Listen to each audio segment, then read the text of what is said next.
Hey guys, number one Marmaduke fan here, looking at Manga Messengers. They were chosen to be a light to the nations, but now their kingdom lies in ruins. The Overlord calls them again and again to return, but will they kill his witnesses or reject them? Is there any hope left for the promised Messiah?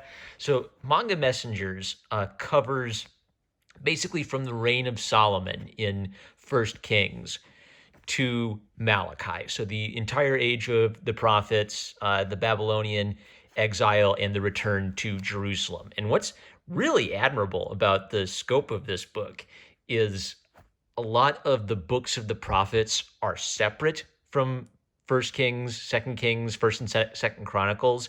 So usually what happens is you need some kind of Sunday school teacher to like draw a timeline for you and explain how this lines up, because depending on whether a prophet's before the Babylonian captivity or after the Babylonian captivity, that affects a lot what they have to say. So I warmly recommend all of these, but I would especially recommend this one. For one, it's illustrated by Ryo Azumi, and I've criticized the art in a few of the other series, of the other books in this series. The art is better in this one, really solid art, and it's a really ambitious attempt to tell a comprehensive story of the people of Israel and Jerusalem, and put everything in a timeline. So, when the captivity happens, like they've got a map, like right at the very back. So you can see, okay, we're here are the two kingdoms, and all of the kingdoms of Israel absolutely sucked. Judah, about like 90% of their kings absolutely sucked. If you don't know, the story of Jerusalem and Israel, it was basically a story of continual disaster from King Saul on. But then you'll like look at the side and you can see, okay, Isaiah lines up about here. We know Elijah lines up with Ahab and Jezebel. Jeremiah leads right up to the fall of Jerusalem to Babylon, and Daniel and Ezekiel are during the Babylonian captivity, and Malachi's after the return to Jerusalem. So that's just really handy because it can be hard to like keep a mental note of that.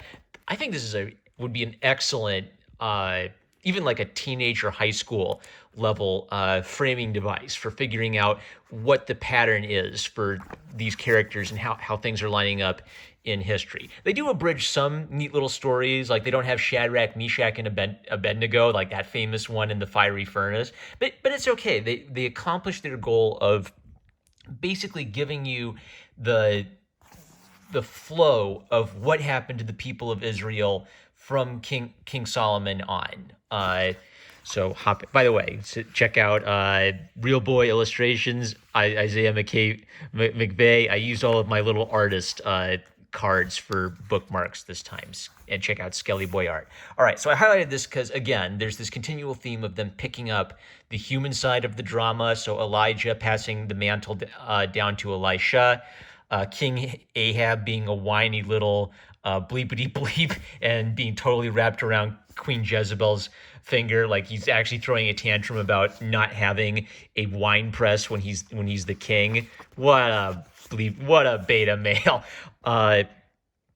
Things like how Jezebel died. Jezebel was eaten by dogs, not pleasant. So their tack is to not shy away from this stuff, but also not to, they won't horrify you with like images of her broken and ripped apart body. They just do it by implication. Like if you read and you put two and two together, you figure out what happened to Queen Jezebel. And I marked this because by the way, check out Caitlin Abel, Lady Holmes 25. We're gonna do lots of little shout out stars today. Bishi Boy Jonah. I love Bishi Boy Jonah. But I marked this page because this is an example of just like really good comedic understatement where they draw lots to determine who has displeased God, and Jonah draws the short lot, so he just has the little like slightly disappointed sad face as he pulls it out. Also check out Aaron Walsh at Fekoda. That's an odd font. At Fekoda, all right? Hopping forward a little bit. Okay, here's another one that what I really like about this series is they do some of the stories that none of the other Bible story books do, because I feel like they think, oh, that's not appropriate for Sunday school. So Hosea, God asked Hosea to marry a prostitute, and this prostitute kept cheating on him and having babies that weren't his. And God told Hosea to name these babies things like "not my people," what is it? Basically, like depressing names about how much Israel sucked, right? So you imagine your name being like "not my people," "no mercy." That kind of sucked for Hosea. But Hosea, what was his wife's name? The prostitute. The prostitute came back to Hosea, and basically his entire life became a metaphor for God's relationship to Israel and the wickedness of Israel. And you see it because they're just continually dishonoring God. They're continually offering human sacrifices to Baal. I marked this. So the point of that is I'm good on them for being willing to include that in a comic marketed for younger readers. They're willing to let younger readers know that the Bible is full of lots of really intense, mature stuff. I marked this because this is the vision of Ezekiel, and it's biblically accurate angels. Now, the biblically accurate angels meme, they're always drawing the rings with eyes on them for biblically accurate angels. That's one type of biblically accurate angels. There's many types of biblically accurate angels, but if you love that meme, they actually drew the biblically accurate angels from the vision of Ezekiel. So that's pretty neat. And then I marked this because this is, just, again, another Bishi boy prophet Daniel interpreting the prophecy of King Nebuchadnezzar's dream. But I actually went and reread Daniel to see how they did this. What's really neat about King Nebuchadnezzar's dream is it's anticipating the rock coming and crushing this kingdom, and then God establishing a kingdom that will never fade. And what's nice about this prophecy is sometimes with biblical prophecies, there will be weirdos on the internet who will do weird upside down math, and they'll flip to a random page in the Bible and they'll find the seventh word in the seventh chapter and they'll count the letters in it to make some kind of weird acrostic algebra equation that's supposed to interpret it. What's really nice about Daniel is he tells you the dream and then he explicitly tells you the meaning of the dream. So there's no way to get it wrong. So the gold head represents the kingdom of Babylon. And he tells King Nebuchadnezzar that after you will come another nation that will be lesser than you, and this is represented by the silver belt, the silver torso, and the belly and thighs were made out of bronze. And he said specifically, this bronze nation will conquer most of the earth. Now he doesn't name the nation, but this fits beautifully. So gold, Babylon, silver, the Medes and Persians who did conquer Babylon.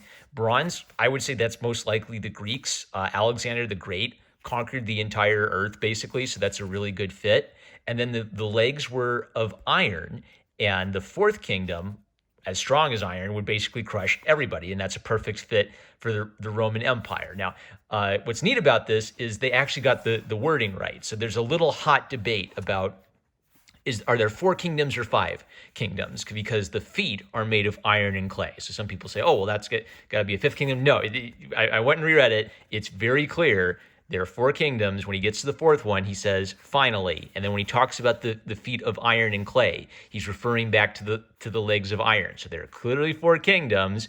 Babylon, let's get this right. Babylon, Medes and Persians, Greeks, Romans. And then the feet of clay are when the nation becomes diverse and split apart. That's basically what happened to Rome. The Visigoths intermixed with Rome, and when Rome falls, God establishes his kingdom. So what's really neat is, have you ever wondered why is it during Jesus' time everybody was running around expecting the Messiah to come and defeat Rome?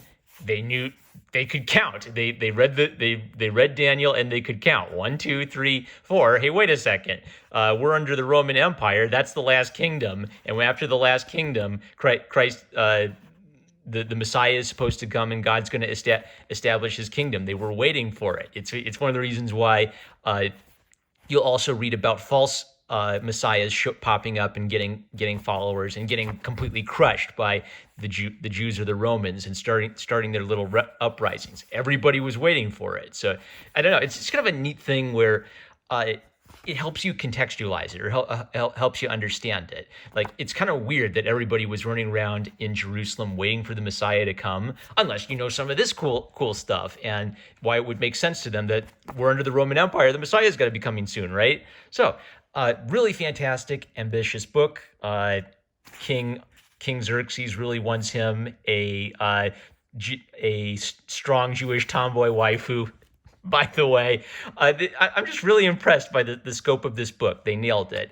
There was one little moment where there are a couple little moments where they try to like contextualize it or maybe put their interpretation on it. So if you're like really like if you're like a strict Christian parent and you're really concerned about like not having someone do the interpretation work for you, that might be something you want to be aware of. I didn't mind it. I feel like when most of what they do, it's about trying to explain the history in the context of the world. So for example, like they mention Alexander the Great, who we know about from historical record. He doesn't get mentioned in the Bible, but they're basically trying to fill in the gap from where Malachi leaves off and the prophecies cease in Israel and try to lead up to the age of the Roman Empire and Israel under Roman occupation. So a really impressive work.